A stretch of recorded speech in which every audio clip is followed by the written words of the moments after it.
Coucou, le Roswell russe. Alors, passage très intéressant. Les secrets de la 5e expédition. Soyouz, vous savez, les fusées, tout ça. Bah bref, Salyut 6, etc. Le Roswell russe.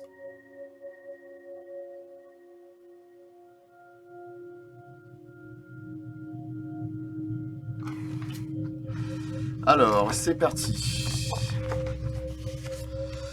Les secrets de la 5e expédition. Soyouz T4 fut mis en orbite le 12 mars 1981 avec à son bord le commandant et pilote Vladimir Vassilievich Kovalyonok et Viktor Petrovitch Savinik, ingénieurs de vol. Le 13 mars, l'engin s'amarra avec succès à la station orbitale Salyut 6. Salyut 6 était de la seconde génération des plateformes orbitales construites par les soviétiques et avait été lancé le 29 septembre 1977. Le premier équipage des cosmonautes embarqua sur Salyut 6 en décembre 1977. Et le dernier la quitta en mai 1981. Des engins spatiaux soviétiques de classe Soyouz ou Progress s'y arrimèrent fréquemment, Salyut 6 étant l'une des stations soviétiques les plus actives, et on envoyait des éléments de remplacement pour permettre des séjours toujours plus longs à son bord. C'est le professeur A.I. Lazarev qui avait établi le programme de recherche scientifique de l'expédition. Kovalyonok et Savinik reçurent l'ordre spécifique de confirmer des découvertes insolites dont avaient parlé les équipages des 2e, 3e et 4e expéditions. Les nuages argentés dont il était question plus haut intriguaient les scientifiques soviétiques, et cet aspect était évoqué dans un livre coécrit par le professeur Lazarev, Kovalyonok et l'astrophysicien S.A. Avikian.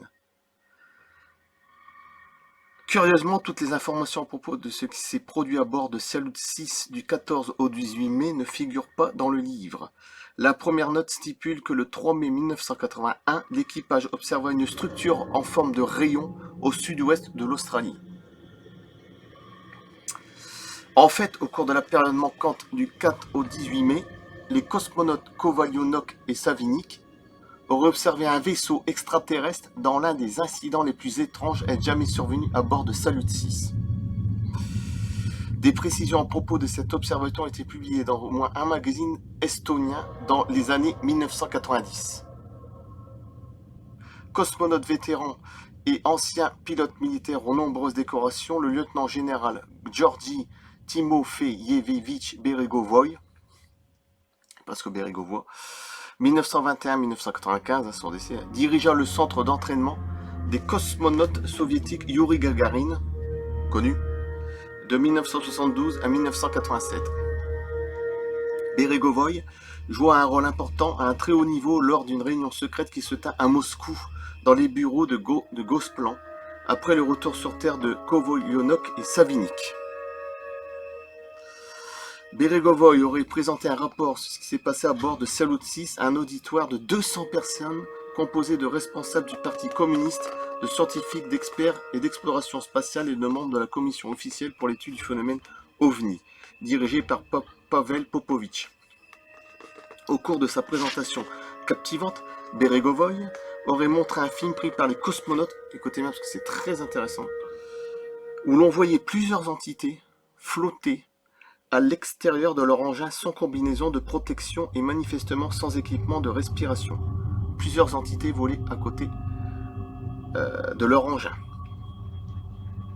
À l'extérieur de leur engin. Ces étranges créatures s'étaient approchées de Salyut avant de repartir.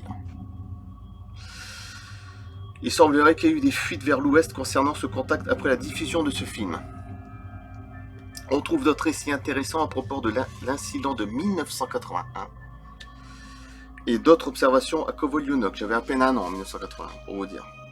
Il est intéressant de noter que Kovalyonok a cherché à présenter une autre version des faits et des journalistes italiens, aliens, il y a quelques années de cela. Beregovoy poursuivit sa carrière en jouant un rôle important au sein du programme spatial militaire russe et rédigea un livre remarquable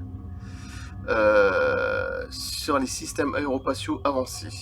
Un autre magazine soviétique Le NLO du 1er octobre 1990 contenait le compte-rendu d'une conversation du 5 mai 1981 entre les soviétiques de Salyut 6 et Soyouz 4. Kovalyonok déclarait avoir vu une explosion depuis l'espace. Une explosion. En Afrique du Sud, le cosmonaute vit une brillante sphère de feu, un peu allongée, qui se déplaçait perpendiculairement par rapport au vaisseau soviétique. Soudainement, 2 explosions secouèrent l'étrange sphère, l'une à l'avant et l'autre à l'arrière.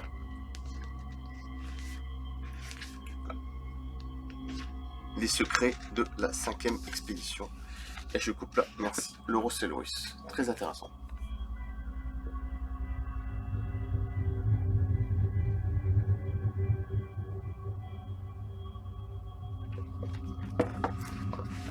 J'espère qu'il y a une belle couleur, je pense. Ouais. Moi je coupe, à bientôt, merci.